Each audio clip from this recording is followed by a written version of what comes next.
मंत्री महोदय प्रश्न के दूसरे खंड को देखें। प्रश्न के पहले खंड में है विभागीय लापरवाही एवं संवेदनहीनता के कारण 6 महीने तक बकाया रहता है, और दूसरे खंड के बारे में तो कुछ बोला ही नहीं। क्या है दूसरा खंड बताइए। दूसरा खंड है जो कि सरकार ससमय वेतन भुगतान की व्यवस्था कैसे और कब तक करना चाहती है। साथ ही सदन के अन्य सदस्य भी सहमत होंगे। साथ ही ससमय वेतन भुगतान नहीं होने की स्थिति में क्या सूद समेत वेतन भुगतान का विचार रखती है।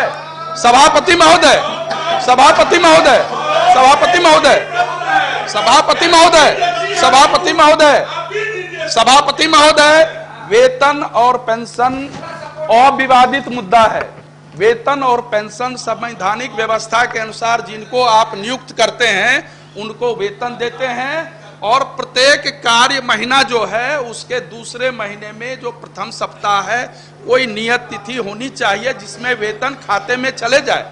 मंत्री महोदय ने जो उत्तर पढ़ा, विभाग ने सही में माननीय सदस्य ने कहा जो कि विभाग ने लंबा चौड़ा उत्तर दे दिया, लेकिन विभागीय पदाधिकारी कितने चतुर हैं, उन्होंने दूसरे खंड का उत्तर कुछ दिया ही नहीं। मैं महोदय आपसे कहना चाहता हूं जो कि अगर वेतन और पेंशन जैसे मुद्दे अगर 6 महीने साल भर विलंब होते हैं तो आज देश के दो उच्च न्यायालयों ने, क्रमशः राजस्थान उच्च न्यायालय ने और हिमाचल प्रदेश उच्च न्यायालय ने यह फैसला दिया है, अगर वेतन ससमय नहीं मिलेगा तो सूद समेत वेतन का भुगतान करना पड़ेगा। चूंकि आपने नियुक्ति उसी एग्रीमेंट के साथ की थी, लेकिन यह व्यवहारिक मुद्दा है, सैद्धांतिक बातों को पढ़ दिया गया। केंद्र नहीं देती है, ये देती है, वो देती है।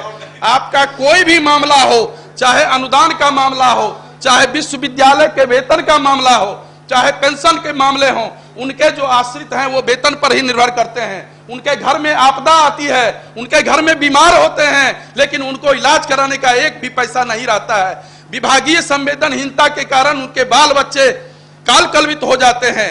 अतः सरकार या तो कारगर तकनीक अपनाए ताकि प्रत्येक महीने में नियत तिथि को सबका वेतन भुगतान हो जाए, माननीय मंत्री, नहीं तो सूद समेत वेतन भुगतान की व्यवस्था कीजिएगा।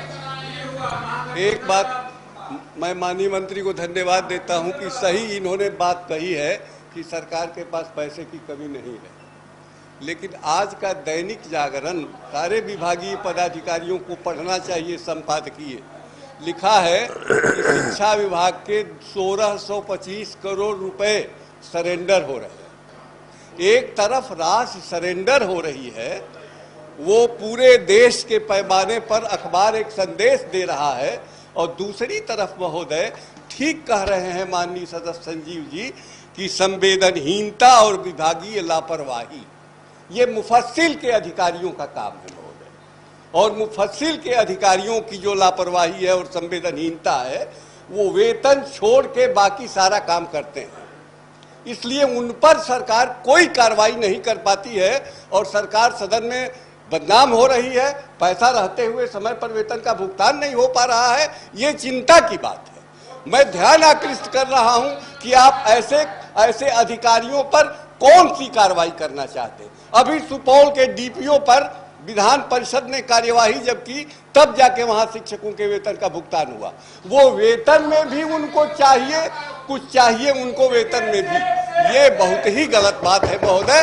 लापरवाही और संवेदना को आप चिन्हित कीजिए माननीय मंत्री जी, और आप निर्देश दीजिए अधिकारियों को कि सरकार को अपमानित नहीं करे, समय पर वेतन भुगतान की व्यवस्था कराए।